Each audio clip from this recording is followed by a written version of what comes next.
예루살렘에 대한 하나님의 맹렬한 진노라는 주제로 말씀을 상고해 보고자 합니다. 오늘도 주신 말씀을 통해서 우리가 깨닫고 또 그 말씀을 지혜롭게 분별해서 그것을 우리의 삶에 적용하는, 그래서 이 땅에 나가는 길 나가네 우리에게 주어지는 도전과 장애물들을 주의 힘에 붙들려서 감당하는, 승리하는 우리의 걸음이 되기를 예수님의 이름으로 축원합니다. 아멘. 자, 영상으로 송출되는 서론 부분을 먼저 함께 읽겠습니다. 외형적으로 볼 때 유다는 바벨론에 의해 멸망하였다. 그죠? 바벨론의 1차, 2차, 3차 침입과 더불어서, 특히 세 번째 침입과 더불어서 예루살렘 성벽이 무너지고 왕궁이 무너지고 성전이 불타므로 이제는 완전히 멸망하고 마지막 왕인 시드기야 왕을 비롯해서 관리들이 포로를 끌려갔죠. 외형적으로 바벨론, 갈대아 우르의 백성들에게 멸망당한 거예요. 하지만 사실 내용을 들여다보면 하나님의 심판에 의한 것으로, 그 원인은 하나님께 대한 반역 때문에 하나님이 심판하셨다는 것입니다. 그러니까 하나님에 대한 불신앙, 반응이죠. 범죄하고 우상숭배하고 대표적인 게 그런 반역으로 인해서 하나님의 맹렬한 진노가 나타나서, 그 나타난 표현이 누굽니까? 바벨론의 군대를 데려다가 징계하신 거죠. 이거는 하박국 선지자 글에도 잘 나타나 있죠.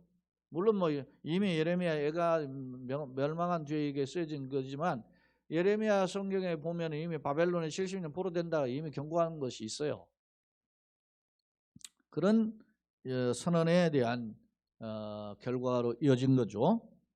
그런데요, 오늘 예레미야 애가 2장은 불신앙에 대한 대가가 얼마나 준엄한지를 구체적으로 묘사하고 있다. 오늘은 어떤 그림을 그리듯 지금 이스라엘의 참담한 상황을 묘사하고 있어요. 또 절망의 현실을 보고, 이제 우리가 10절까지 읽었는데 22절까지 이렇게 내용을 보면 그런 절망의 현실을 보고 슬픔에 빠진 탄식, 백성들의 탄식이죠. 그 탄식을 기록하고 있어요. 하나님 불쌍히 여겨달라고 하는 이런 탄원이 담겨져 있어요.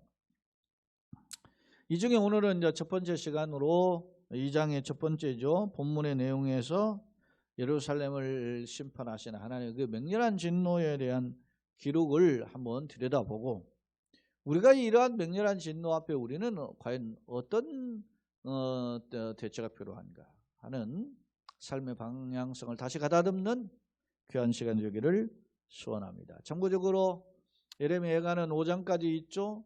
그런데 이게 애가는 일종의 노래, 슬픈 노래죠. 에카라는 게 슬픈 노래인데, 애가 우리도 슬프랬자 노래 가짜를 써서 이렇게 했는데, 히브리 표현도 에카고 우리도 이제 한자를 번역한 게 애가인데 슬픈 노래예요. 그러니까 어떤 면에서 보면 시에 해당하는 거죠. 물론 산문시지만은, 그런데 그 운이 있어요. 그래서 이제 하다 보니까 이제 히브리의 그 시의 연구에 대해 보면은 히브리의 그 알파벳이죠. 우리 영어로 ABCD 하듯이 히브리어는 알렙, 베트, 기멜, 달렛 이렇게 해가지고 쭉 나가거든요. 헬라에서는 요즘 알파, 베타, 감마, 델타 이렇게 쭉 나가듯이 그런 그 히브리어의 그 운에 의해서 알파벳으로 해서 운을 띄워가지고 이렇게 한 건데, 그러다 보니까 장별로 22절씩 되어요. 특별히 이제 3장의 경우만 66절, 그러니까 22절이 세 배를 세 곱이죠. 그리고 4장도 22절, 5장도 22절 이렇게 되어 있어요. 이게 그러니까 노래임을, 시임을 알 수 있어요. 참고죠. 우리가 그런 어떤 문학적인 것을 살펴보고자 하는 게 아니고, 물론 그런 표현이 저기 있어요. 그래서 제가 오늘은 제 준비한 자료에는 이제 그 히브리적 표현, 히브리어의 표현을 우문의 두음 법칙을 적용해 가지고 두음법이죠. 가군법, 두음법은 머리에다 있는 운이 있는 거고, 가군은 이제 그 끝에 운이 있는 것이 가군법이잖아요. 근데 이게 두음법을 적용한 그런 그 히브리어가 있어서 제가 제 이제 교재는 제가 준비해서 왔는데 여러분에게는 이제 그 세밀하게 제 교재를 다 드릴 수가 없어서 영상을 4개의 화면으로만 편집해서 보내드리는데 이제 그 첫 번째 화면이고요. 이제 영상 이제 저 성경 말씀을 이제 구체적으로 한번 들여다보겠습니다. 제가 그때 설명을 하겠습니다. 자, 슬프다 탄식의 표현이죠. 슬프다라는 표현이 이게 앞서 에카 그 표현이 슬프다가 에카예요. 앞서 1장 1절에서도 슬프다 이성에 있잖아요. 그게 에카예요. 그래서 보통 성경에서 첫 문장으로 들어오는 첫 단어를 제목으로 잡는 경우가 많은데 그래서 에카라고 부르는 거거든요. 자, 슬프다라고 우리는 번역했는데 뭐 어찌하여 뭐 이런 의미가 담겨져 있어요. 슬프다 주께서 어찌 그리 진노하사 진노하셨는데 너무 강하게 진노하신 것이라는 표현이에요. 딸 시온. 딸 시온이라는 말은 이스라엘을 호평하는 표현이에요. 딸. 이스라엘의 백성들을 선히 인도하는 그런 선민에 대한 아름다움의 표현을 가리킬 때 딸 시온 이렇게 표현하죠. 시온은 하나님의 성을 법궤를 모신 성전을 모시고 있는 것을 시온이라고 하잖아요. 그런 것입니다. 시온을 구름으로 덮으셨는가? 여러분 구름으로 덮다라는 이 표현은 마치 이런 겁니다. 이게 물론 뭐 구름 하나님의 구름은 뭐 하나님 임재를 상징하기도 하고 또 이스라엘 광야에서 구름기둥 불기둥으로 인도하셨으니까 구름이 덮으면은 선선하게 그 어떤 보호하기도 하는 그런 기능이 있는데 여기에서의 구름은 어떤 거냐면 폭풍을 칠 때 막 천둥을 칠 때 막 먹구름이 몰려오잖아요. 바로 이러한 구름을 비유해요. 그래서 딸 시온을 어찌해서 하나님이 진노해서 딸 시온을 구름을 덮으셨는가? 그러니까 하나님 진노의 구름인 걸 알 수 있죠. 이스라엘의 아름다움을 하늘에서 땅에 던지셔 버렸다. 하나님이 구름으로 덮어버리고 먹구름으로 덮은 거죠. 그리고 또 뭐 합니까? 아름다움을 땅에 던져버렸어요. 아름다움은 귀한 거죠. 보배로운 거죠. 근데 그걸 땅에 던져버렸어요. 심판이라 말입니다. 그 다음에 그의 진노의 날에 그의 발판을 기억하지 아니하셨다. 그의 발판이 뭡니까? 발판은 예전에 이게 우리가 성경에 발등상 이렇게 표현됐는데 발판이라는 게 발을 얹어 놓는 것을 말하죠. 예를 들어서 보면 이렇게 했으면 발을 이렇게 얹어 놓는단 말이에요. 이게 발받침이에요. 발받침, 발판이. 그러니까 예전에 이걸 발등상 이렇게 표현했는데 그러니까 발판이라는 말은 발받침을 받고 있는 정도는 굉장히 뭐요? 권위와 영광과 능력이 있음을 상징하죠. 그런데 그런 것들을 기억하지 않았다는 거 하나님. 다 외면해 버리셨어요. 자, 2절 주께서 야곱의 모든 거처를 삼켜버렸어요. 야곱의 모든 거처. 야곱은 이스라엘 백성들을 상징하잖아요. 그 모든 거처를 삼키시고 긍휼히 여기지 않았어요. 여러분 하나님이 긍휼히 여길 때 우리가 살 수 있는 거예요. 근데 그 긍휼이 떠나가면 비참한 비극이에요. 긍휼히 여기지 않았어요. 노아사, 딸 유다, 앞서 딸 시온 같은 표현이죠. 딸 유다의 견고한 성체들을 성체는 뭡니까? 성은 성인데 체를 요새화한 것이 성체예요. 적군으로부터 보호하고 방어하기 위해서 그 요새화된 그런 어떤 군사적 요충지 이런 것들을 어떻게 다 허물어 땅에 엎으시고 그 다음에 나라와 그 주지자를 욕되게 하셨다. 다 주체가 누구냐? 여기 2절에서도 주께서라고 시작하잖아요. 1절에서도 주께서 그랬어요. 이제 매절 주께서라는 표현은 아니지만 이렇게 행하시는 표현은 외형적으로 앞서 제가 서두에 이야기했잖아요. 이스라엘이 망하기는 누구한테 망했습니까? 바벨론에 망했습니다. 그러나 실제 그렇게 일을 행하시는 여호와 이를 성취하시는 분이 누구냐면 하나님이시라는 겁니다. 자, 우리가 대표적인 이런 그 하나님의 일하심에 대한 표현을 알 수 있는 게 이사야 45장인데요. 여기에 이런 말씀했습니다. 고레스 왕한테 케스르케세스라고 하는 페르시아의 황제, 초대 황제잖아요. 그 황제한테 너는 나를 알지 못했을지라도 나는 내게 칭호를 주었다 그랬어요. 그래서 내가 내 백성 이스라엘을 위하여 너를 택했다 그랬어요. 그러면서 어떻게 하시냐면 내가 너보다 앞서가서 험한 길을 평탄케 하고 빗장 있잖아요. 쇠로 된 빗장을 꺾고 노수로 만든 문을 쳐 부수며, 그리고 그 흑암에 보아라는 게 어디에 숨겨져 있지 않습니까? 감추인 보아 어둠 속에 감추인 재물을 내가 너로 주어서 그것을 너로 주신 자가 여호와 하나님인 걸 알게 하시다. 누구한테 지금 하는 말입니까? 당대 세계 최강의 황제인 장차 황제죠. 그 페르시아의 황제 고레스한테 이야기하는 거예요. 그러면서 뭐라고 합니까? 나는 너에게 칭호를 주었다. 내가 누구냐면 하나님 말씀, 나는 여호와라. 나는 해 뜨는 데부터 해 지는 데까지 나는 여호와라 그랬어요. 나는 환란도 짓고 평안도 창조한다. 예? 빛도 짓고 어둠도 창조하셨어요. 해 뜨는 데부터 해 지는 데까지 여호와만이 하나님이라는 선포예요. 잖아요, 여러분. 사람들은 눈에 보이는 것을 쫓아갑니다. 현실의 사회가 황금 만능주의 아닙니까? 물질 제일이라 말입니다. 그러니까 사람들이 돈 합니다. 근데 돈 하다 보니까 여러분 왜 우리가 코로나 지금 하루에 7, 8천 명 이렇게 됩니까? 이놈은 돈 때문에 그런 거 아니겠어요? 돈만 아니면은 뭐 이미 다 출입국 때려 막으면은 뭐 될 일 아니겠어요? 근데 때려 맞고 무역 안 하고 우리나라 굶어 죽으니까 못 하는 거죠. 먹고 살아야 되니까. 예? 그러니까 고육지책이죠. 어떻게 할 수 없죠. 그러다 보니까 하고 이제는 이제 해외 문물을 이제 무역을 해야 되니까 해외를 막을 수가 없고, 또 국내에서도 이렇게 그러면은 뭐 어떻게 해야 되는데 몇 명 모여다 뭐 제한을 하고, 뭐 우리 교회가 참 출선수범하고 있죠. 한국교회가 뭐 감염하는 그런 통로가 되기도 했지만은 한국교회처럼만 해보세요. 사실 예? 한국교회처럼 하면 이 감염이 이렇게 많이 안 걸려요. 근데 뭐 이야기가 다른 각도로 갔지만은 여러분 보세요.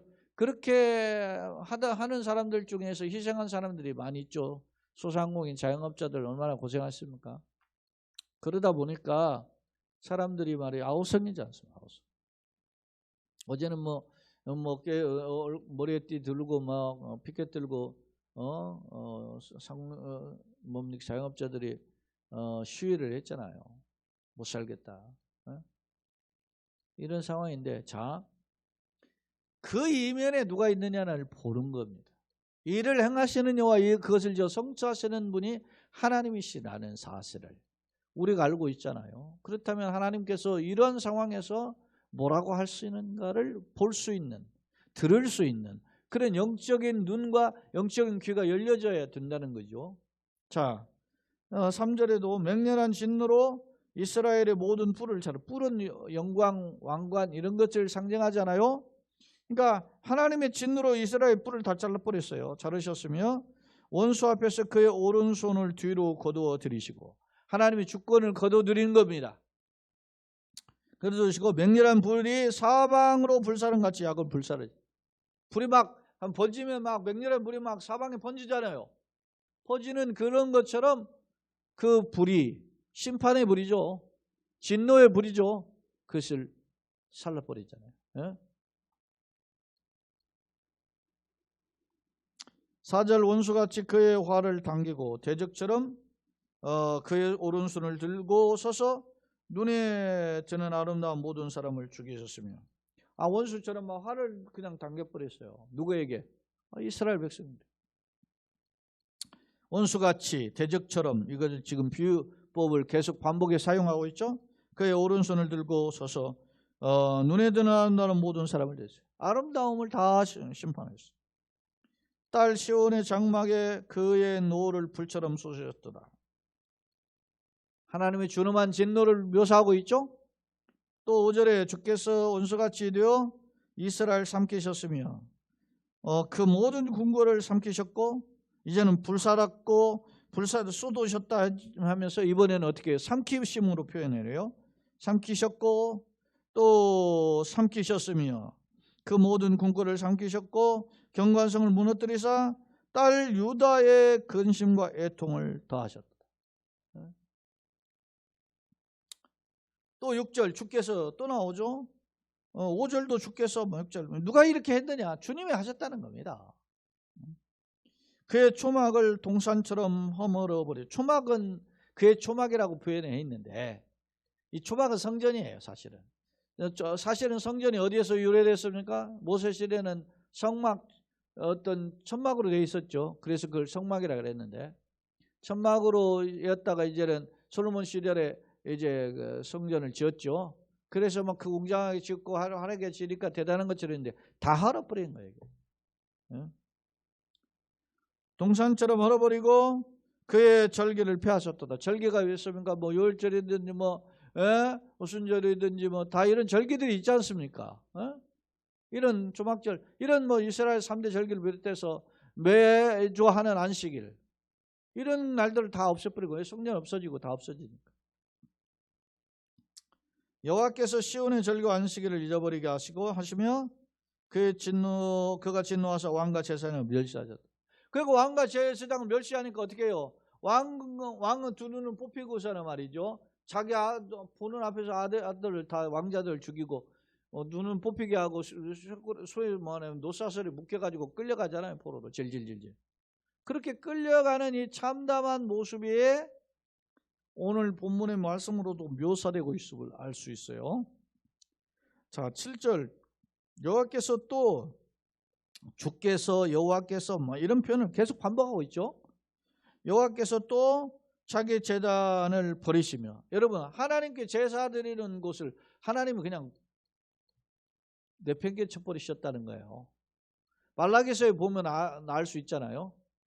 이 제단문을 성전의 제단문을 닫았으면 좋겠다 그러잖아요. 차라리. 왜? 너희가 드리는 제사에 눈이 따가울 뿐이다. 코가 매엽고 눈이 따갑다. 연기에. 제사는 드리는데 형식으로 드리는 겁니다.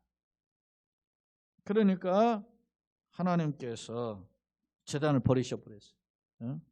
그리고 자기 성소를 미워하시며 궁전의 성벽들을 원수의 손에 넘기셨습니다. 궁전의 성벽들, 왕궁들이죠. 왕궁의 화려한 그런 거. 여러분 왕궁이 있으면은 여러분 담장이 높죠. 왕궁. 이 시골집 담장은 얕지만 일반집 뭐 그냥 집들의 담장은 낮지만 대궐 담장은 높아요. 왜 그래요? 그만큼 보호를 위한 담 아니겠습니까?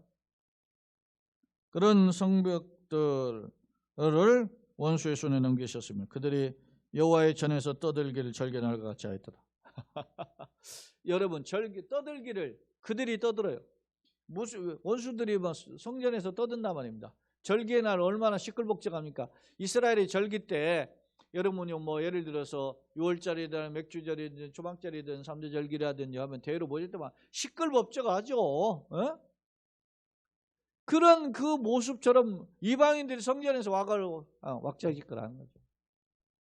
완전. 8절 여호와께서 딸 시온의 성벽을 헐기로 결심하시고 줄을 띄고 무너뜨는 일에 손을 거두지 아니하사. 줄을 띄고 무너뜨리는, 이게 줄을 띄고 하는 일을 누가 해요? 측량하고 건축하는 그 설계사들이 하는 일이지요. 근데 이게 뭔가 계획을 가지고서는 줄을 띄우는 거 아니겠어요? 그러니까 계획을 가지고 막 무너뜨렸다는 거, 성벽을. 누가? 하나님이 그렇게 직접 하셨다는 거죠. 성벽을 헐기로 결심하시고 줄을 띄고 무너뜨리는 일에 손을 거두지 않았다는 말이 계속 무너뜨리는 일을 좀 반복하는 거예요. 성벽과 성곽으로 동국하게 하셨으며 그들이 함께 쇠하였도다.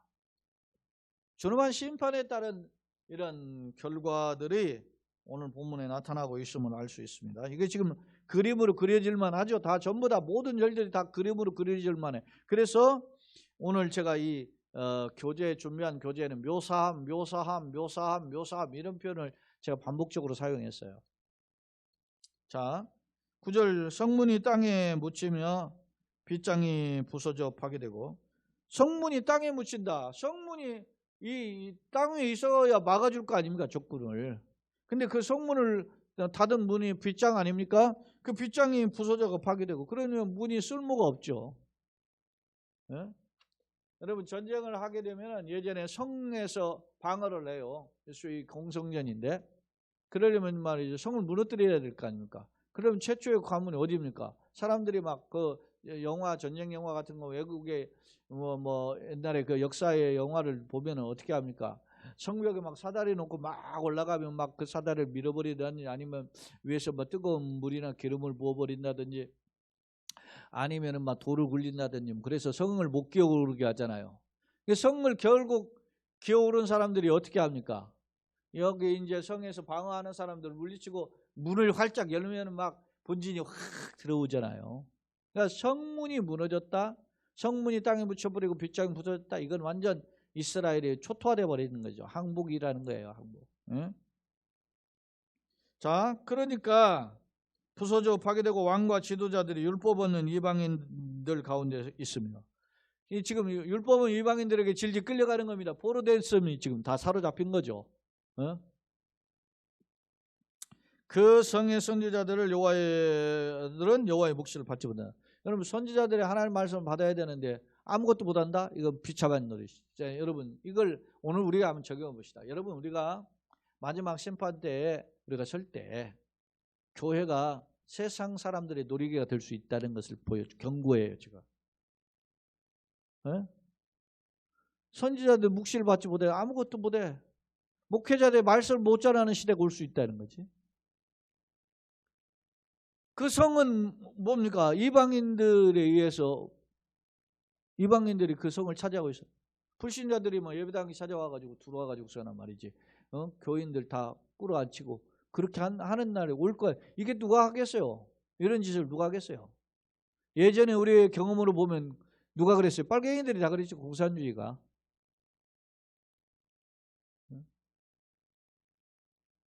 언제 어떻게 벌어질지 모르는 거예요. 우리가 믿음을 소위 말하면 영적 마음의 눈을 부릅뜨고 이 시대를 바라볼 수 있는 그런 분별력이 있어야 된다. 근데 그런데 사람들이 지금 그럴 형편이 못 돼요. 왜? 코로나 때문에 전전긍긍해가지고 마스크 쓰는 거 뭐 이런 거 가지고 불안해하고 막 사람이 그러고 있는 상황이고 또 어떻게 합니까? 먹고 사는 일에 전전긍긍해가지고 수입처가 떨어지면은 말이죠. 돈 생각하지 머리에. 여러분 하루 일과를 생각하면서 하는 게 뭘까요? 스스로 돌아보세요. 한가한 사람은 뭐 텔레비전을 본다든지 아니면 인터넷을 한다든지 핸드폰을 본다 그렇게 하지만 여러분 살기 그런데도 그게 먹고 사는 일이 뭐 심각하면 그거 어떻게 해요? 날마다 못하죠. 그러니까 먹는 거 어떻게 경제 문제를 막 고민하게 되죠. 막 심각하게. 거기에 창념하게 된단 말입니다. 오늘 우리가 이런 다 소위 말하면 영적 무장해제를 당해서 누구한테? 사탄에게 우리를 넘어뜨리는 악한 마귀는 오는 사자는 두루 삼킬 자 찾죠? 그 두루 삼킬 자가 누구겠어요? 마귀가 마귀 자식 찾겠습니까?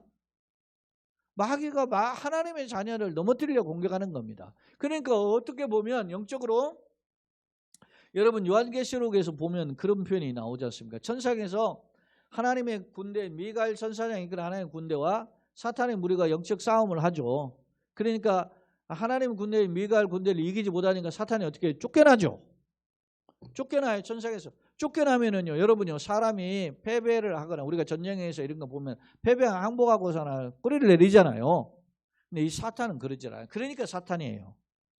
꼬리를 내리지 않고 발악을 땅에 쫓겨나와가지고 발악을 한단 말입니다. 발악을. 네? 꼬리를 내리지 않고 발악을 해요. 여러분요. 세상이 교회가 잘 되든 못 되든 끊임없이 세상은 교회를 공격할 겁니다.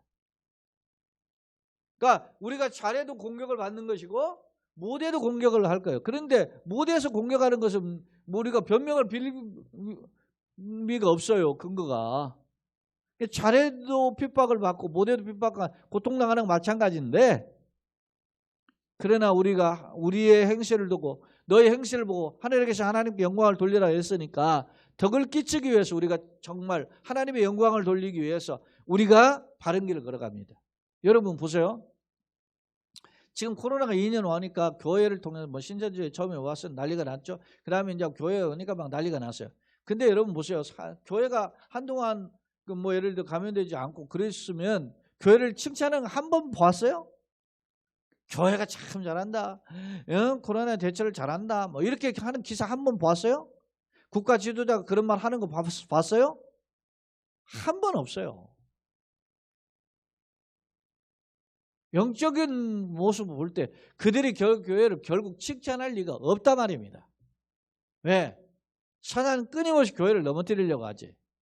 그런데 넘어뜨리는데 빌미가 없는데 에따 이렇게 잘 됐다 해가지고 오미크론이나 뭐 해가지고서는 막 넘어뜨리는. 제가 어제도 기사 통계를 보니까 어제가 14일이니까 13일자까지 통계를 보니까 114명이 걸렸더라고.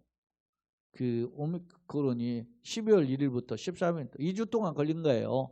근데 누가 걸렸냐면 해외에서도 들은 사람이 걸리고 우리 그 목사 뭐 감리교 그 목사님 통해서 걸린 경우도 있고 그러니까 그 사람 통해서 걸린 건 한 뭐 7, 80명 되고 이제 다른 데로 걸린 사람이 한 30 몇 명 되고 그러는 것 같아요. 근데도 막 난리가 났지 않습니까? 뭐 일주일 넘도록 막 교회 때문에 막. 어? 어제도 전에 제가 댓글을 하나 길게 달았어요. 뭐 교회만 없으면 감인자가 절반 준다 그래야 돼. 네, 그런 글이 막 배대시 됐어요. 그래서 제가 거기다 댓글을 달았어요. 너희가 합리적이고 과학적이고 근거를 제시하면서 교회가 왜 교회 예배를 안 드려야 되는지에 대한 이유를 대라. 응? 교회에서 예배를 통해서 감염된 것이 없어요. 교회는 거의 없어요. 그리고 상식적으로 보세요. 하루에 오늘도 7,800명 이렇게 되는데 여러분요. 예를 들어서 우리 인구의 5분의 1, 최소한 5분의 1 아니면은 뭐 25%까지 이야기하는데 그 기독교인이에요. 그 5,000명 걸리면 1,000명은 기독교인이 걸려야 되는 거야. 상식 그게 기본이고 상식이야. 기독교인이 안 걸릴 수가 있어요? 그러면 그 사람들이 무슨 뭐 또 다른 데서만 걸립니까? 활동을 일주일에 다른 데서도 활동하지만 일주일에 하루는 교회에서 활동하니까 교회를 통해서 감염될 수도 있는 거거든. 근데 예배가 아니고 다른 모임. 어제도 제가 다른 목사님 통화하다 보니까 그 모임, 별도의 모임, 어떤 아니면 식사에 모인 후에 뭐 식사를 한다든지 이런 걸 통해서 감염되더라고 보니까. 그러니까 우리가 그걸 절제하는 거죠. 이야기가 다른 각도로 왔지만 우리가 잘해도 세상 공격하고 못하면 더 공격하는 것이 마찬가지. 그런데 오늘 본문에서 보세요. 성문이 다 지금 어떻게 이방인들까지 비웃음을 당하지 않아요? 선지자들 묵시를 받지 못하는 이런 비참함에 빠지게 됩니다. 자, 마지막 10절. 딸 시온의 장로들이 땅에 앉아 잠잠히 티끌을 머리에 덮어 쓰고. 슬픔의 표현이 비참함의 표현이죠. 굵은 배를 허리에 둘렀으며 통곡하고 탄식하는 모습입니다. 예루살렘 처녀들은 머리를 땅에 숙였다. 비참한 이 현실을 놓고 이제 뒤늦게 통곡하고 탄식하는 모습을 봅니다. 그 전에 회개했다면 어땠을까 하는 아쉬움이 있죠. 오늘 우리가 이 코로나를 통해서 주님 앞에 더 겸손히 허리를 동여맬 수 있다면 그 은혜 아닙니까? 축복이란 말이에요. 회복의 은총이란 말이에요. 자, 두 번째 화면을 보겠습니다. 1절 5절 말씀은 선민임에도 하나님의 dien을 떠난 불신앙에 대한 심판이 전 국가적으로 나타났어요. 그죠? 예루살렘 비롯해서 성전, 또 왕궁, 그 성벽, 그 왕을 비롯해서 지도자들, 종교 지도자들, 이런 뭐 선지자들까지 전부 다 나타났어요. 욕되게 하셨다. 히브리어로 할 말인데 이게 상처를 입히다 못 오가다는 뜻인데요. 자, 특히 4절의 경우를 보면 이게 4절에 묘사한 내용을 이렇게 들여다보면 어떤 하나님이 마치 막 원수같이 활을 당기고 막 이런 모습들이 등장해요. 이런 모습에 대해서 하나님을 신이죠. 하나님 신이죠. 그런데 인간과 같은 그런 활동하는 것처럼 묘사한다 해서 이거를 신학적으로 신인 동형론적 표현이다 이렇게 이야기하는 거예요. 하나님과 같이 사람처럼 하시는 행위처럼 묘사한다. 그래서 그것을 신인 동형론적 표현이다 이렇게 하는데 그렇게 표현해. 왜 이렇게 표현했을까요? 하나님의 진노를 구체화하는 분노를 구체화하는 표현이다라는 것을 알 수 있습니다. 자, 정리하면 이스라엘을 보호하시던 하나님의 권능이 반대로 그들을 어떻게 해요? 심판하고 그들을 도우셨던 하나님이 이제는 오히려 그들에게 준엄한 진노를 하시는 표현을 하고 있죠. 6절 9절 준엄한 심판의 무서움이 신앙의 중심지였던 예루살렘과 성전에 부어졌음을 알 수 있다. 앞서 이제 초막은 이제 성전을 가리키는 표현이다 그랬어요. 성벽과 성곽은 이스라엘 전체를 비유하는 환유법. 작은 것을 가지고 큰 것을 나타내는 것을 환유법이라고 하고, 큰 것을 가지고 작은 것을 이렇게 표현하는 것을 제유법 이렇게 표현해요. 예를 들어서 뭐 환유법을 하나 더 배우면, 예를 들면 뭐 빨간 완장 그러면 빨갱이를 대표하는 뭐 이렇게 하는 것처럼 그런 게 이제 환유법이라는 거죠. 이게 이제 큰 비유법의 하나, 소위 이제 또 하나의 표현이, 비유법에는 여러 가지가 비유가 있죠. 뭐 직접 비유하는 직유법이 있고, 숨어서 비교하는 은유법이 있고, 이렇게 작은 것을 가지고 큰 것을 묘사하는 환유법이, 큰 것을 가지고 작은 걸 묘사하는 제유법이 있고, 뭐 이런 그 어떤 묘사하는 비유가 있는데, 오늘 그런 뜻임을 알 수 있어요. 마지막 10절, 초토화된 예루살렘을 바라보는 장로들과 백성들이 고통 중에서 회개하고 있는 모습을 묘사하고 있다. 세 번째 화면입니다. 이스라엘 심판 전과 후의 모습을 매 절에서 살펴볼 수 있어요. 근데 이제 저는 정리하기를 1절로 9절, 10절은 이제 탄식하고 회개하는 모습이니까 1절, 9절 내용 중에서 4절 내용을 뺀 내용들이 전부 다 그 주님이 이렇게 하셨다라는 거예요. 원래는 이렇게 이런 대상인데 이렇게 하셨다. 자, 어떤 대상입니까? 자, 딸 시온이라는 것은 택함 선민을 표현하는 거잖아요. 아름답다, 그의 발판, 그렇게 표현했는데 하나님이 뭐예요? 진노의 구름을 덮어버릴, 먹구름이죠. 무시무시한 구름을 덮어버리고 하늘에서 땅에 던져버리는 거예요. 네? 심판하시는 걸 표현하고 있어요. 자, 2절, 야곱의 거처, 유다의 견고한 성체들, 예루살렘과 여러 성읍들을 가리키죠. 근데 그것을 삼키시고 나라와 지도자를 욕되게 해버리셨다. 3절, 이스라엘의 모든 뿔, 영광을 나타내죠. 야곱이라고 하는 하나님의 백성의 모습을 뿔을 잘라버리고 불이 사방에 와서 다 살라버리게 만들어버렸어요. 5절, 6절에 보면 딸 유다, 초막, 절기, 안식일, 이건 다 이스라엘에게 주는 축복의 절기 있잖아요. 초막이라든 절기를, 초막 성전을 이야기하고, 딸 유다는 이스라엘 택한 백성을 가리키고, 절기나 안식일은 하나님의 택한 백성들이 즐기는, 하나님께 영광을 돌리는 축복의 날이잖아요. 그런 것들이 궁궐을 삼켜주고 애통을 다 얼어버렸어요. 성전을 얼어버리니까. 그 다음에 자기 제단, 또 자기 성소, 이것을 제단을 버리셨고 성소를 다 비워버렸어요. 하나님의 것인데 하나님 다 버려버린 거예요. 이야, 이게 얼마나 하나님의 진노가 맹렬하셨는가, 크셨는가, 준엄했는가를 알 수 있어요. 딸 스온의 성벽, 성문, 빗장 이런 것들이 통곡하게 만들고 땅에 묻히고 빗장에 다 와르르 묻어요. 여러분요, 성문이 딱 제대로 서 있어야 되는데 성문 땅 속에 묻혀버려지고, 빗장이 말이지 있어야, 가로막고 있어야 되는 성문 안은 다 부서져서 무너져가지고 적군이 쳐들어올 수밖에 없는 이런 비참한 모습을 보여준다는 것입니다. 자, 결론입니다. 이스라엘은 선민의식으로 가득했어요. 나는 하나님 택한 백성이야, 뭐 이런 거죠. 이런 선민사상은 하나님의 언약의 경, 왜 이렇게 지들이 자신을 했어요? 하나님과의, 이스라엘 백성과의 약속된 언약 관계, 특히 아브라함이 이스라엘의 조상이잖아요. 아브라함과의 약속이잖아요. 여러분 창세기 12장부터 22장까지 보면 아브라함과 하나님의 5번에 걸친 약속들이 반복되어 나와요. 그것을 이삭이 붙잡고 야곱이 붙잡고 요셉이 붙잡고 다 붙잡잖아요. 그래서 가나안 땅을 열망하고, 그래서 종살이에서 430년을 청산하고 모세에 의해서 그 가나안 땅 돌아오잖아요. 요셉 때 그 흉년 들어서 그걸로 갔던 사람들이 430만에 돌아오는 거야. 그런 것은, 그게 그래서 선민의식 때문에 그런 거 아니에요? 그런데 이런 선민의식, 하나님이 약속으로 주시는, 이스라엘 백성에게 주신 특권이죠. 여러분, 바울 사도가 우리의 시민권은 하늘에 있다고 그래요. 우리의 시민권은 영접하는 자, 그를 믿는 자, 하나님 자녀는 권세를 줘. 엑소시아. 이 헬라의 엑소시아라는 것은 누구에게 표현하냐면 하나님의 영광을 나타낼 때 사용하는 단어예요. 그러니까 우리에게 영접하는, 그 일을 믿는 자들에게, 우리잖아요. 우리에게 하나님 자녀들 권세를 줘. 이게 특권이야. 이스라엘 선민의 특권이야. 그런데 문제는 이런 특권을 우월적 지위고 자랑만 했지, 그에 따른 하나님의 백성다운 삶을 살지 않았다. 내가 예수를 믿어 하나님의 백성이 되잖아요. 그러면 하나님의 백성답게 살아야 되는데, 나 하나님 구원받아 하면서 말이야 세상 의식하면서 못된 짓 다 하고 다녀봐요. 그러면 그게 하나님의 영광을 가리는 자다 말입니다. 오히려 하나님 그래서 진노를 초래한 거죠. 때문에 찬란했던 예루살렘 성전이 그렇게 화려했던 성전이 그릇들 다 빼앗기고 이방의 대적자들이 비참하게 짓밟히고 말았다. 본문에 이처럼 전후가 뒤바뀐 앞뒤가 바뀐 거죠. 예? 앞뒤가 바뀌었어요.